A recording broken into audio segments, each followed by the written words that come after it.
சீதா, சீதா, மாமா, அத்தை, சீதா எங்க? அவளுக்கு என்னாச்சு? சீதா நல்லா இருக்கா மாப்ள, அவளுக்கு ஒண்ணும் இல்ல. என்னது? ஒண்ணும் இல்லையா? அப்படின்னா சும்மா டைம் பாஸ் பண்ணவா அந்த ஹாஸ்பிடல்ல வந்து தங்கியிருக்காவ? யார்கிட்ட கதை விடுறீங்க? எல்லாம் எனக்கு தெரியும். சீதாக்கு என்னாச்சு? கொஞ்சம் பொறுமையா கேளுங்க மாப்ள. சீதாக்கு ஒண்ணும் இல்ல மாப்ள, தவறுதலா படியில இருந்து கீழே விழுந்துட்டா. அத்தை, அவ கீழே விழுந்துட்டா ஓகே, ஆனா நீங்க சொல்ற மாதிரி அவ தவறி போய் கீழே விழல. எல்லாம் எனக்கு தெரியும் அத்தை. அங்க என்ன நடந்தது, சீதாவை பிடிச்சி கீழே தள்ளி விட்டது யாரு, எல்லாம் எனக்கு தெரியும். எல்லாம் எங்க அம்மா கழுவி எங்கிட்ட சொல்லிட்டாங்க. அத்தை, வர வர உங்க பிள்ளையோட அக்கிரமத்துக்கு ஒரு அளவு இல்லாம போச்சு. ஏதோ இக்கட்டான சூழ்நிலையில் நான் உங்களை அண்டி வாழ்ந்துட்டு இருக்கேங்கிறதுனால என்ன பார்த்து இலக்கணமா போச்சு உங்களுக்கு. எந்த தைரியத்துல உங்க பிள்ளை என் பொண்டாட்டி கை நீட்டினா? மாப்ள, தப்புதான் மாப்ள, தப்புதான். எனக்கு உன் மேல கோவமா தான் இருக்கு. அப்போ ஓகே, அப்படின்னா அவன் வந்தது நீங்க நானு ரெண்டு பேர் சேர்ந்து அவனை ஃபயர் பண்றோம். அதுல அவன் சும்மா கதறி அடிச்சு ஓடுனான் அவன். வேண்டாம் மாப்ள, கொஞ்சம் பொறுமையா இருங்க. அவன் ஏதோ கோவத்துல அடிச்சிட்டான் போல இருக்கு. இவ ஏதாவது எதிர்த்து பேசியிருப்பா. உங்களுக்கே தெரியும் அவன் கோவக்காரன். கையை நீட்டிட்டா. தயவு செஞ்சு இதை பெருசுப்படுத்தாதீங்க மாப்ள. அவன் கோவக்காரனா இருக்கட்ட அதுக்காக அவன் கோவத்தை காட்ட ஏன் பொண்டாட்டி தான் கிடைச்சாலா? ஏன் அவன் கோவத்தை அவன் பொண்டாட்டி மேல காமிக்கிறது இல்ல உங்க மேல காமிக்கிறது? இழிச்சவன் யாருன்னா இந்த ராஜாராம அவன் பொண்டாட்டி தானா? மாப்ள, அப்படி சொல்லாதீங்க. அவன் ஏதோ கோவத்துல அடிச்சிட்டான் போல இருக்கு. இது இவ்வளவு பெரிய விவகாரம் ஆகும் அவனுக்கு தெரியாது. தெரிஞ்சா பதறி போய் ஓடி வருவான். யாருக்கு வேணா அவன் அக்கறை வரட்டும், நான் அவனை பேசிக்கிறேன். ஐயோ, தயவு செஞ்சு கொஞ்சம் ஹலோ, பொறுமையா இருங்க. இது ஹாஸ்பிடலா சந்த கடையா? இப்படி கத்துறீங்க. சாரி.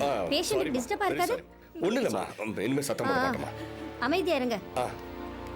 மாப்ள உட்காருங்க. மாப்ள நீங்களும் உட்காருங்க. உட்காருங்க. கவலைப்படாதீங்க மாப்ள. என்ன மாமா இதெல்லாம்?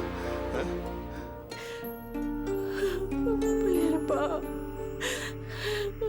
தெய்வமே காப்பாத்து.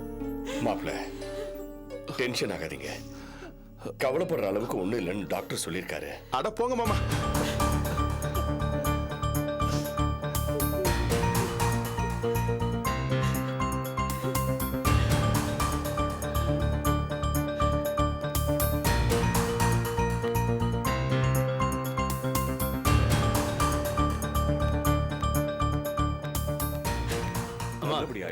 என்னமாச்சு? டேய் பாஸ்கரா, என்னடா இதெல்லாம்? என்ன திமிர்றா உனக்கு? நீ எப்பறா என் பொண்டாட்டி மேல கை வைக்கலாம்? அவள நானும் ஒண்ணு அண்டி வாழ்றங்கற திமிராடா உனக்கு? மாப்ள, கொஞ்சம் பொறுமையா இருங்க மாப்ள. நீங்க நான் சும்மா இருங்க. கேக்குறேன். இது பாருங்க, அவ தொண பேசி பிரச்சனை பண்ணா. கோவத்துல தள்ளிட்டேன், அடிக்கணும்னு நினைக்கல. அவ என்ன பண்ணிருந்தாலும் ஏன்டா சொல்லிருக்கணும் நீ? நீ எப்படி கை நீட்டலாம்? கேக்க ஆள்ல நினைச்சிட்டியா? ஏதோ மூணா மனுஷன் கிட்ட பேசுற மாதிரி பேசாதீங்க. சீதா அவங்க பொண்டாட்டினா அவன் என் அக்கா. அதான்டா எனக்கு கோவமே. அவ உன் அக்காடா. அவளே ஏன்டா அடிச்ச? எப்போ மாதிரி ஏதாவது பேசிருந்தா கண்டுக்காம விட்டுருப்பேன். ரஞ்சினி பத்தி அனாவசியமா பேசினா, அதான் சட்டுன்னு கோவம் வந்துச்சு. என்னது? அந்த ரஞ்சினி இன்னும் பெரிய ராஜகுமாரியா? அவளை பத்தி பேசுனதுக்கு என் பொண்டாட்டி அடிச்சு ஆஸ்பத்திரிக்கு கொண்டு வந்திருக்க நீ? ஏடா, ஊர் உலகத்துல அந்த ரஞ்சினியை பத்தி என் பொண்டாட்டி மட்டும் தான் பேசுறாளா? எத்தனை பேர் பேசுறா? அத்தனை பேர் இப்படிதான் போய் அடிப்பியா நீ? மாமா ப்ளீஸ், இந்த மாதிரி அனாவசிய பேச்சில் அவ இறங்கினதுனால தான் எனக்கு கோவம் வந்துச்சு. இல்லைன்னா நான் அவளை கை நீட்டி அடிச்சிருப்பேன். டேய், நீ போய் சொல்லடா. மாமா ப்ளீஸ், நான் சொல்றதை நம்புங்க. இது நடக்கும்போது அங்க யாரும் இல்லை, நான் ப்ரூஃப்லாம் கொடுக்க முடியாது. அவர் ரஞ்சினி பத்தி தப்பா பேசினா, அதான் கை நீட்டி அரைஞ்சிட்டேன். அதான் அடி அடின்னு அடிச்சு சித்திரவதை பண்ணி கடைசியில் ஆஸ்பத்திரி வரைக்கும். Will you just stop it? அவ அனாவசியமா ரஞ்சினி பத்தி பேசினா, அதான் அப்படி நடந்துச்சு. என்ன மன்னிச்சிருங்க. என்னது? ஏண்டா, அந்த ரஞ்சினியை பத்தி பேசினா அடிப்பியா நீ? இப்ப நான் பேசுறேன்டா, அறா பாப்போம். அந்த ரஞ்சினி ஒரு குடி கிடைக்கிற கழுத, கட்டினவனை விட்டுட்டு கண்டவனோட ஊர் மயிர கேசிங்கிற எங்க என்ன அறா பாப்போம். பொம்பளை என்னோட கை வச்சிட்டேல, ஆம்பளை நான் சொல்றேன் அறா. இப்ப என்ன அறா? அறா பாப்போம். கொஞ்சம் மரியாதை பேசுங்க. ஏய், உனக்கு என்னடா மரியாதை? யோ, எடியா கைய. என்னையா போறா போதுன்னு பார்த்தா நீ பாட்டு நம்ம பெருசா மேலே ஏறி விழுற. அவன் தான் சீதாக்கு இப்படி அடிச்சேன்னு வருத்தப்படுறான்ல. உங்ககிட்ட மன்னிப்பெல்லாம் வேற கேக்குறான்ல. நீ என்னமோ பெரிய இவன் மாதிரி சட்டையை பிடிக்கிற. உன் மனசுல என்ன பெரிய இவன் நினைப்பாயா? ஓஹோ, எல்லாரும் கூட்டு சேர்ந்தாச்சா? அப்பா அம்மா பையன் பொண்ணுன்னு எல்லாரும் ஒரே டீம் ஆயிட்டீங்க. என் பொண்டாட்டியை மட்டும் ஒதுக்கிட்டீங்க. அப்படித்தானே? இத நான் சும்மா விட போறது இல்ல. ஒரு பெரிய பிரச்சனையாக்கே தீருவேன். என்ன பண்றது எனக்கு தெரியும். முதல்ல எல்லாரும் வெளியே போங்க. போங்க. யார் தேவை எனக்கு தேவையில்லை. ஏன் டென்ஷன் ஆறீங்க? டேய் போடா. என் பொண்டாட்டியை எப்படி பாத்துக்கணும் எனக்கு தெரியும்டா. முதல்ல நீ வெளியே போ. போகும்போது உங்க அம்மாவை கூட்டு போ. எத்தனை லட்சம் செலவானாலும் சரி, என் பொண்டாட்டியை எப்படி காப்பாத்தி கூட்டு வரணும் எனக்கு தெரியும்டா. சீதாங்கிற உங்க ஹஸ்பண்ட் யாருங்க? நான் தாங்க சீதாவோட ஹஸ்பண்ட். நீங்க எதுவா இருந்தாலும் ஏன் சொல்லுங்க. இந்த மெடிசன்ஸ்லாம் வாங்கிட்டு வாங்க. இதெல்லாம் எவ்வளவு ஆகும்? 2000 ரூபாய் ஆகும் சார். சீக்கிரம் வாங்கிட்டு வாங்க.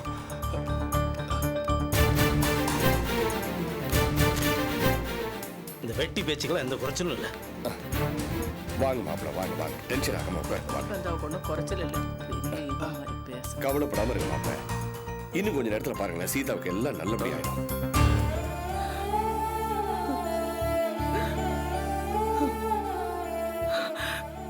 ஆர்த்தி எப்படி இருக்கா? சந்தோஷமா இருக்காளா? இருக்காமா.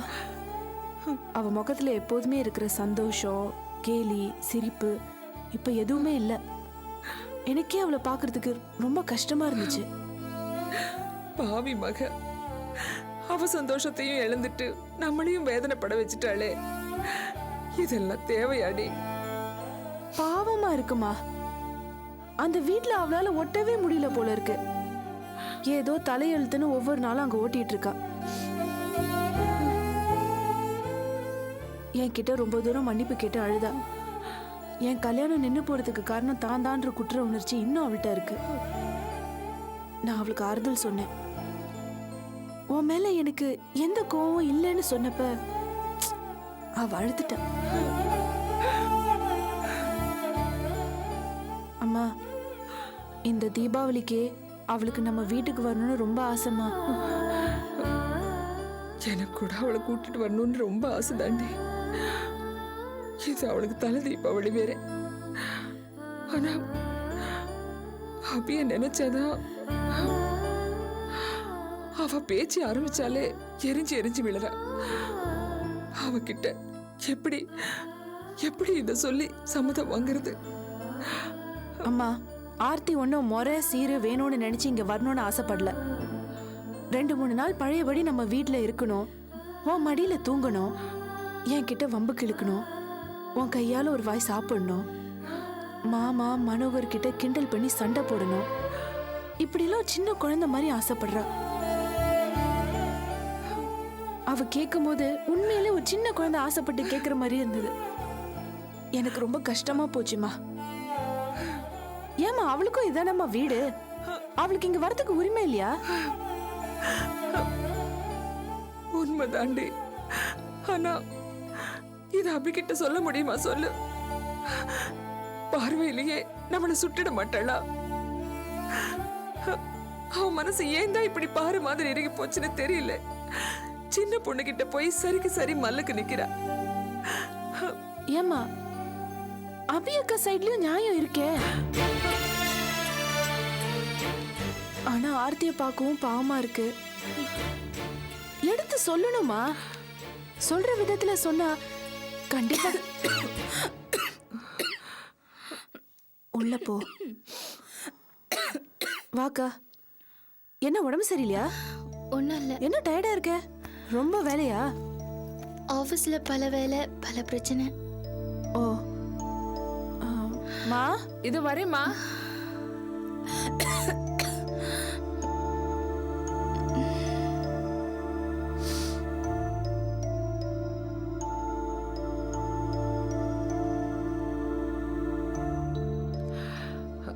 அபி, காஃபி சூடா இருக்கா? இல்லை, சொல்லு. அபி, வித்தியாசமா எடுத்துக்காதே. ஆர்த்திய தலை தீபாவளிக்கு நம்ம வீட்டுக்கு கூப்பிடலாமா?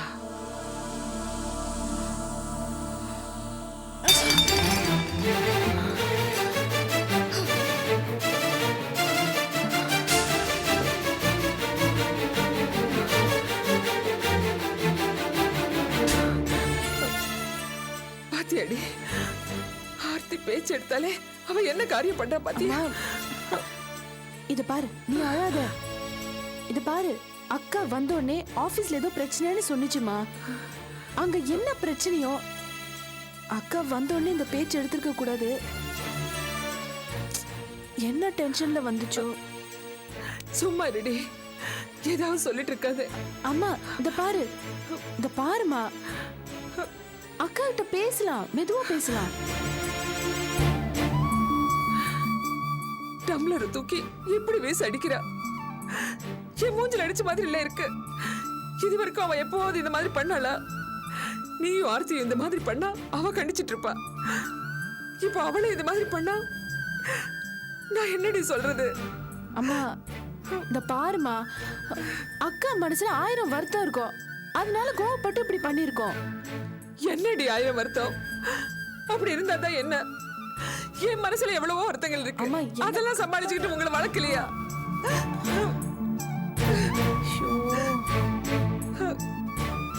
இது பாருமா, உன் வாழ்க்கை முறையும் காலமும் வேற. அபி அக்கா ஆபீஸ்ல என்ன பிரச்சனை நம்ம கிட்ட வந்து சொல்றது இல்ல, நாம தாமா புரிஞ்சுக்கணும். நீ இப்படி நடந்துக்காதம்மா. போடி.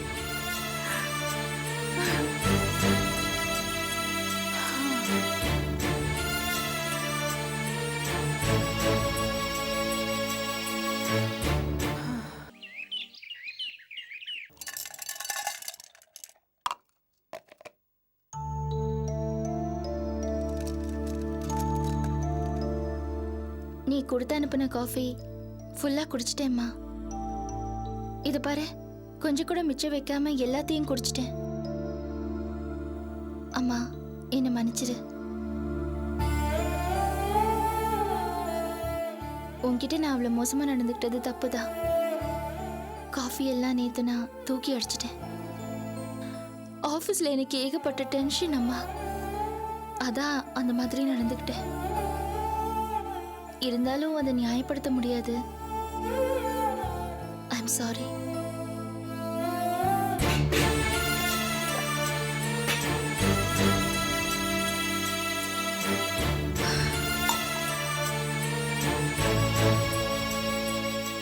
ஐம் சாரிம்மா.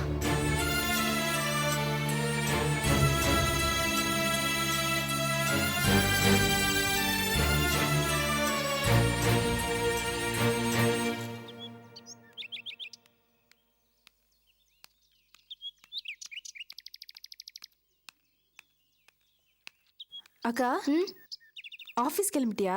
ஆமா. உன்கிட்ட ஒரு முக்கியமான விஷயம் பேசணும். என்ன? மனோ அவன் ஃப்ரெண்டு கிட்ட 2000 ரூபாய் பணம் வாங்கியிருக்கான், அதை திரும்பி தரணுமா, வீட்டுக்கு வந்து கேட்டான். இவன் எதுக்கு 2000 ரூபாய் கடன் வாங்கினா? என்னடா மனோ, புதுசா இருக்கு? அக்கா அது அக்கா அவனை திட்டாத. என் கல்யாண டைம்ல வேன் பேசணும், அப்போ கொடுக்கறதுக்கு பணம் இல்லாதனால அவன் ஃப்ரெண்டு கிட்ட வாங்கி கொடுத்துருக்கான். ஆமாக்கா, கல்யாணம் முடிஞ்சு எல்லாருக்கும் செட்டில் பண்ணுறப்ப அவனுக்கு கொடுத்துடலான்னு பார்த்தேன். அதான் கல்யாணமே நின்று போய் எல்லாம் கொலாப்ஸ் ஆயிடுச்சு இல்லை, அதனால தான் கொடுக்க முடியல. அவன் வேற இப்போவே வேணுங்கிறான். சரி, எதுவா இருந்தாலும் முன்னாடியே சொன்னாதானே ஏற்பாடு பண்ண முடியும்.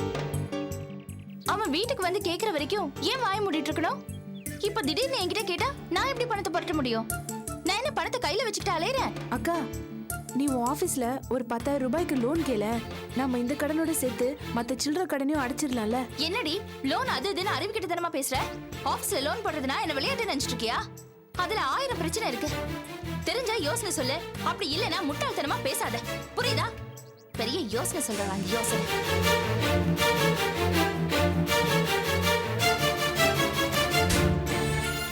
என்னடி இப்படி சத்தம் போட்டு போறா? இப்பதான் என்கிட்ட அமைதியா வந்து நேத்து நடந்துகிட்டதுக்கு மன்னிப்பு கேட்டா, இப்ப இப்படி சத்தம் போட்டு போறா? நீ அவகிட்ட ஏதாவது சொன்னியா? இல்லம்மா, மனோ கொடுக்க வேண்டிய 2000 ரூபாய் கடனை பத்தி சொன்னேன். அதுக்காக ஆஃபீஸ்ல ஒரு 10,000 ரூபாய்க்கு லோன் கேளன்னு சொன்னேன். அதுக்கு ஏன் இப்படி கோவப்பட்டுச்சுன்னு எனக்கு புரியல.